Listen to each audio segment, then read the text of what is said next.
Birthday ng napakapogi naming anak bukas mga lodi.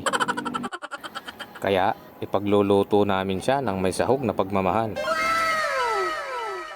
Hindi man bongga ang birthday niya, ang importante na busog at napasaya namin siya. Mamamalingki tayo ngayon mga idol for today's video. Mamimili tayo ng pansit at pangsahog para sa lulutuin natin. Bago nga ako namalingki ay tinawagan ko muna yung napakasipag kong nanay para tanungin kung anong gusto niyang ipabili para isabay sa pamamalingki. Uuwi po pala kami sa Kubo mamayang hapon mga lodi. Sabi ng nanay ko, Skyflex lang daw at bulalo. Gusto daw niya humigop ng mainit na sabaw. Tinanong ko nga siya kung ubos na yung vitamins niya na may tea. Sabi niya, meron pa raw. Binilhan ko na lang siya ng kalahating kilo dyan mga lodi kasi mag-isa lang siya. Bumili na rin po pala ako dyan ng mga sangkap para sa pansit at pangsahog sa bulalo ng aking mahal na inay mga lodi. At para makatipid-tipid, sa grocery ko na lang binili yung pansit bihon at kanton at kung ano-ano pang sahog na gagamitin. 2 kilong pansit po pala ang aking lulutuin mga lodi. Good morning mga idol. Andito po pala kami ngayon sa aming munting kubo. Dito kami natulog. Dito po pala namin i-celebrate yung birthday ng napakapugi naming anak.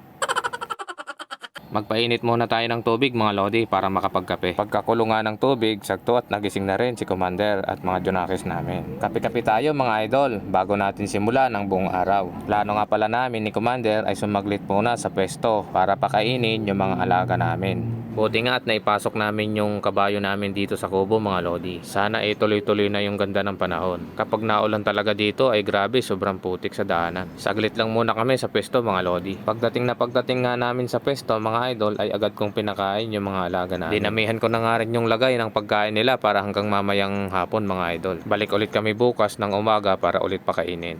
Hindi na rin kami nagtagal dito mga idol. Pagkatapos nagpakain ay umalis din kami kaagad. Baka magahol pa sa oras. Ayan nga at nakauwi rin kami kaagad. Namili na rin pala kami ng lutong ulam sa daanan mga idol para hindi na kami magluto sa kubo para hindi na kami gahol sa oras. Maganda rin itong lugar namin dito mga idol. Yun nga lang ang problema dito, malangaw. Kasi may mga poultry sa mga gilid-gilid tapos mabaho pa. Hindi ko nga maintindihan kung bakit nag-ooperate pa yung mga poultry dito samantalang naitulfo na to. O siya, ang dami ko nang naichismis.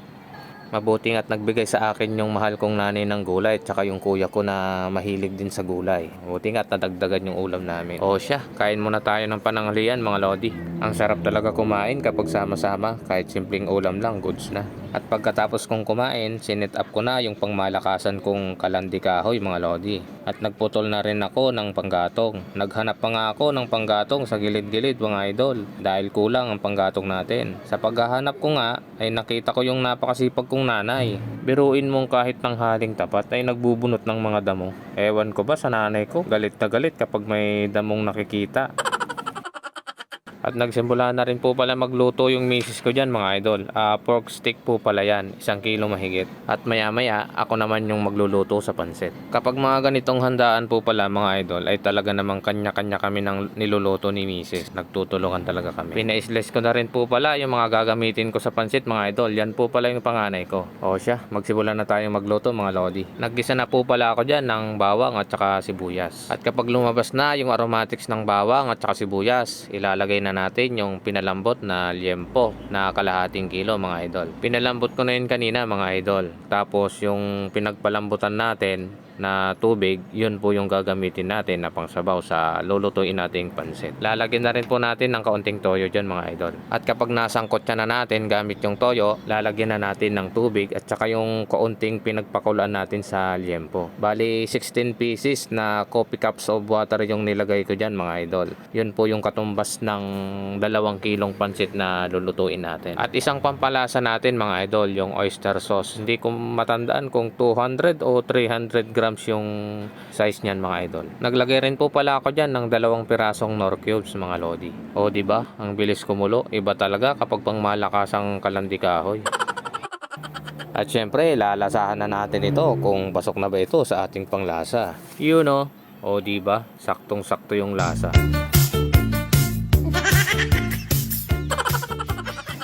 At dahil gusto na yung lasa, ilalagay na natin yung mga gulay.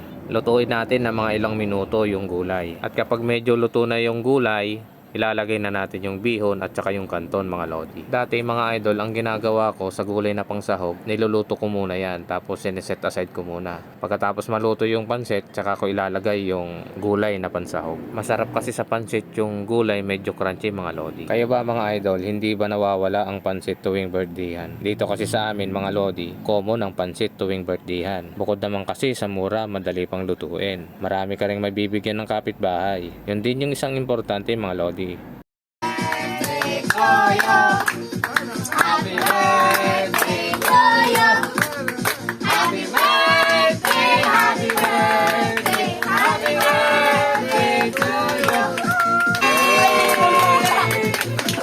So yun lang po muna ang ganap for today's vlog. See you po ulit sa next vlog ko mga idol. God bless you all.